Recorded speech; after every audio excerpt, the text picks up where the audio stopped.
বন্ধুরা, আজ আমরা জানবো যে আপনি কিভাবে প্রাইজ অ্যালার্ট লাগাবেন tv.dan.co এর মধ্যে। তো আমার অলরেডি ডনের মধ্যে ডিমেট অ্যাকাউন্টে ছিল, তাই আমি এখানে লগ ইন করে নিয়েছি। আপনার যদি ডনের মধ্যে ডিমেট অ্যাকাউন্টটা না থেকে থাকে তাহলে আপনি ডনের মধ্যে ডিমেট অ্যাকাউন্টটা ওপেন করে নেবেন, ঠিক আছে।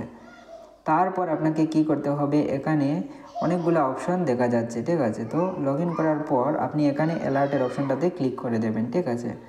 এই অ্যালার্টের অপশনটাতে ক্লিক করার পর কী হবে, এখানে দেখতে পারো যে দুইটা অপশন আছে, একটা হলো প্রাইজ অ্যালার্ট, ঠিক আছে, আরও একটা আছে যেটা হলো টেকনিক্যাল অ্যালার্ট।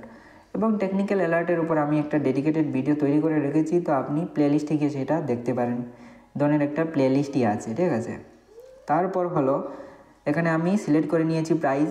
তারপর এখানে ক্রিয়েট অ্যালার্টের মধ্যে ক্লিক করে দেবো, ঠিক আছে। এই ক্রিয়েটের অপশনের মধ্যে ক্লিক করার পর এখানে আমরা প্রাইজ অ্যালার্ট লাগাতে পারি, ঠিক আছে। যেমন প্রাইজ অ্যালার্ট লাগানোর জন্য যেমন আমি এখানে স্টপ লসের এখানে প্রাইস লিখতে পারি, যেমন 260 টাকা, ঠিক আছে, 250 টাকা, এইভাবে লিখতে পারি। তারপর এখানে অ্যাড এ নোটস, এখানে আমি নিজের পছন্দ মতো কিছু পয়েন্টস নোট করে রাখতে পারি, ঠিক আছে। যে কোনো পয়েন্টস আমি নোট করে রেখে দিতে পারি এখানের মধ্যে।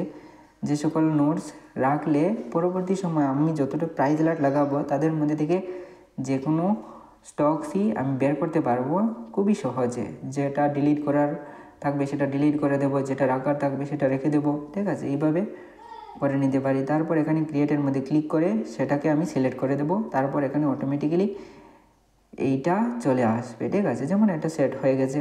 তো যখনই এই স্টকের প্রাইস 250 টাকার আশপাশ যাবে তখনই আপনাকে একটা অ্যালার্ট পৌঁছে দেওয়া হবে ডন অ্যাপের মাধ্যমে।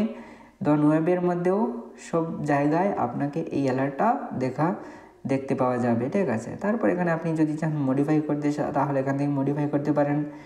ডিলিট যদি করতে চান তাহলে এখান থেকে আপনি ডিলিটও করতে পারেন খুব সহজেই। আশা করি বুঝতে পারেন। এখন দেখো বন্ধুরা, এখানে বোঝার বিষয়টা হলো এই যে আমরা তো প্রাইজ অ্যালার্ট লাগানোর সিস্টেমটা জেনে নিলাম।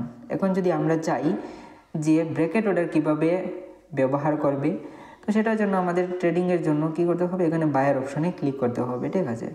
এই বায়ার অপশনে ক্লিক করার পর এখানে আমাদের ট্রেডিং সিলেক্ট করে নিতে হবে। যেমন আমি এখানে ট্রেডিং সিলেক্ট করে নিয়েছি, ঠিক আছে। তারপর ব্র্যাকেটের অপশনটা আছে, ঠিক আছে। তো এখানে ব্র্যাকেটের অপশনটাতে ক্লিক করে দেবো, ঠিক আছে। এখানে ব্র্যাকেটের অপশনটাতে সিলেক্ট করে দেবো, ট্রেডিং সিলেক্ট করে দেবো। যেমন এখানে অনেকগুলো অর্ডারের অপশন আছে, market, limit, trigger, cover order, ঠিক আছে। তারপর এখানে কোয়ান্টিটি দিয়ে দেবো আমার পছন্দ মতো। তারপর এখানে প্রাইস এখানে সেট করে দেবো, ঠিক আছে। এখানে যে কোনো প্রাইস একটা সেট করে দিতে পারি। তারপর টার্গেট প্রাইস এখানে দিয়ে দিতে পারো। তারপর এখানে স্টপ লস সেট করে দিতে পারো। টার্গেট প্রাইস এবং স্টপ লস কী?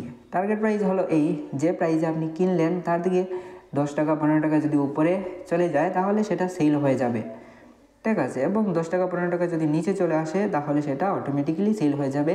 তো সেই প্রাইসটা আপনাকে সিলেক্ট করে রেখে দিতে হবে, ঠিক আছে। তাতে কী হবে, আপনি যদি কোথাও বিজি থাকেন তাহলে অটোমেটিক্যালি আপনার স্টকসটা সেল হয়ে যেতে পারবে। স্টপ লস হিট করলেও সেল হবে এবং টার্গেট প্রাইসও হিট করলে সেল হয়ে যাবে, ঠিক আছে। যেটার কারণে আপনার টাইমটা অনেকটা বেঁচে যাবে। আপনি যদি ভুলেও যান তাহলে আপনার স্টকটা সেল হয়ে যাবে। আশা করি বুঝতে পারলে। আপনি যদি ডনের মধ্যে ডিমেট অ্যাকাউন্ট ওপেন করে না থাকেন তাহলে আমি ডেসক্রিপশন বক্সে লিঙ্ক দিয়ে দেবো, সেখান থেকে আপনি ফ্রিতে নিজে ডিমেট অ্যাকাউন্টটা ওপেন করে নিতে পারেন।